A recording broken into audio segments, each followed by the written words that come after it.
Hello and welcome to What the Flick. I'm Matt Atchity, one of the wonderful hosts here. I don't know what I am. Who are you? What are you? This is Christy Lemire from RogerEbert.com and more importantly, ChristyLemire.com and one of the linoleum knives on the linoleum knife. The sharpest in the drawer. I was going to say, are you the sharpest? Alonso Duralde of the Linoleum Knife Podcast and The Wrap. We want to talk about some posters today. I know it's a little weird. Posters, because film is about marketing, right? And that's really what we should be all interested in. But posters are kind of this fun art form that, as movie lovers, you get to see and check out and kind of enjoy. And clearly, the people promoting Ready Player One, which opens on March 23rd, March 29th. March 29th, sorry. Later this month. Later March. Right? Clearly, there's some love for classic movies there because there's a whole series of posters for that movie that look like posters for older movies. Meaning the 80s. And I understand that this even before the 80s. And this entire really there's one. Okay, this entire movie is. I've never read the book. I try not to watch trailers, but it is my understanding that this movie is pretty much an assemblage of hey, it's that. And I recognize that. And that's that other thing. Yeah, of 80s video games. Is that what it is? And movies and pop culture. So in it's general. Pixels. Kind of. It's Spielberg's Pixels. Oh, please no. Please. Yeah, but it'll be. Listen, it won't be that bad. Come on. We don't know. We We're don't opening know. it in March. Yeah. I don't know. So we want everything to be good. We want everything to be good. That being said, let's take a look at these posters because you'll understand some of the references that maybe show up in the movie that we all get. Now, this one, obviously, this is The Matrix. I remember hearing about The Matrix and had no idea what it was until I saw the movie. And of course, there's a space invader on that lady's tank top. Yes. All right, let's go to the next one. This is Labyrinth. Labyrinth, totally, right? yeah. That's the bad Down in the underground. I'm a little disappointed they didn't seem to get Drew Struzan to do all of these. Did he do any of them? I don't think he did any of these. Let's go to the next one. Risky Business. Risky Business, right? Obviously. Is that the DeLorean? Yep. All right, let's go to the next one.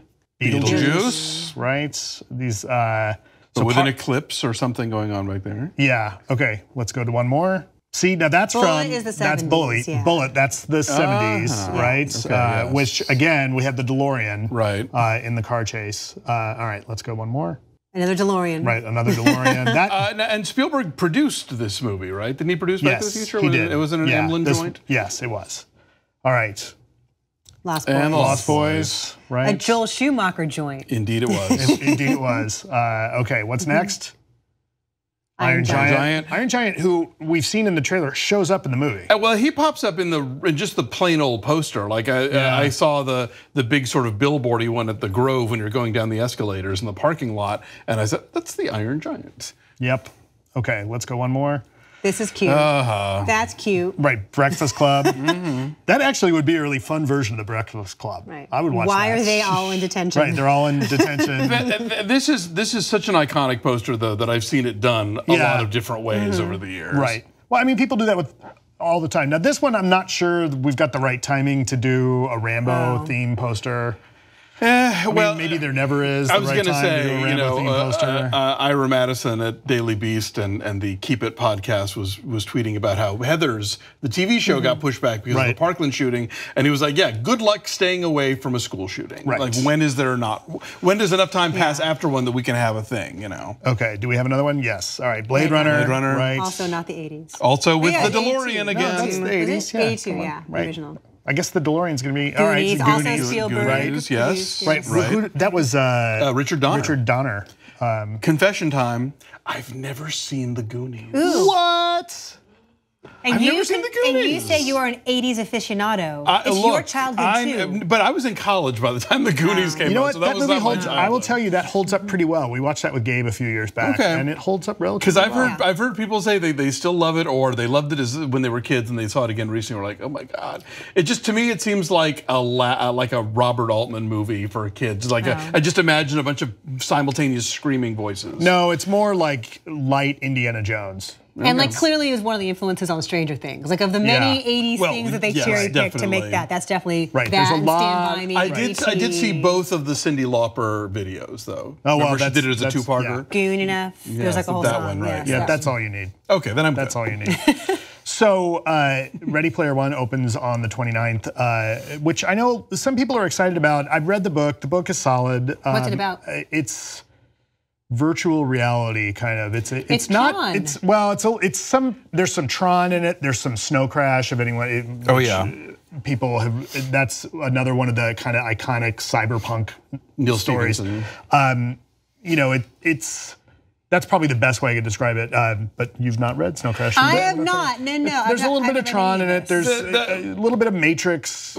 These posters seem to be kind of a metaphor for what's happening so much in, especially the film industry right now, but we're seeing it in TV and a lot of other places, which is people are terrified of creating a new thing, and they would much rather remind you of that old thing that you love so much.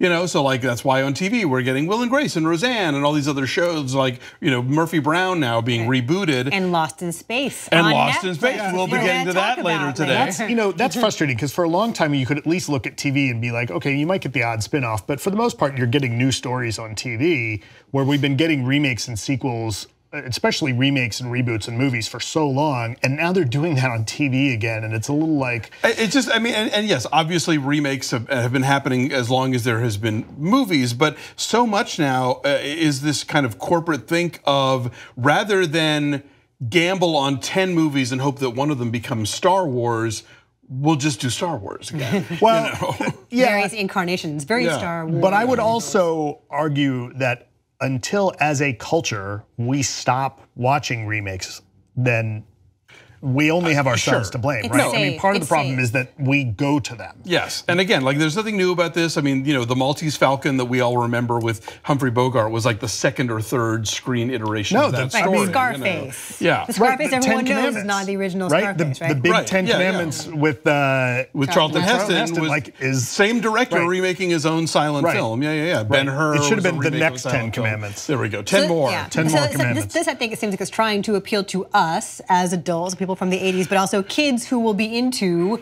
video games and be into that kind of adventures. It's trying really hard to function on both those tracks simultaneously. I wonder what a young person seeing this campaign who has no stake in these movies feels like they're getting out of it. They won't get that. Or they're going to think, oh, well, this is clearly a movie for my parents because my parents are the one going, oh, look, Back to the Future. Yeah, you know? Even my kid's seen Back to the Future. I'm not sure he would see a poster for that and go, oh, look, Back to the Future, but he might enjoy the movie. Yeah, we'll find out when I take him. I think this marketing campaign is a little bit of a mistake, honestly. I mean, the posters are fun, but I think it's a little mistake because I think they're going to run into the problem that I felt, as much as I love Joe Carnahan's A-Team, that was a movie that needed to be made 15, 20 years earlier, right? I think that movie's great, but Fox capitalized on this property that the target audience, that 18 to 35-year-old audience, hadn't been watching in a long time. But I think the difference is, like, do you make an A-Team movie that is reliant upon the concept of the A-Team and doesn't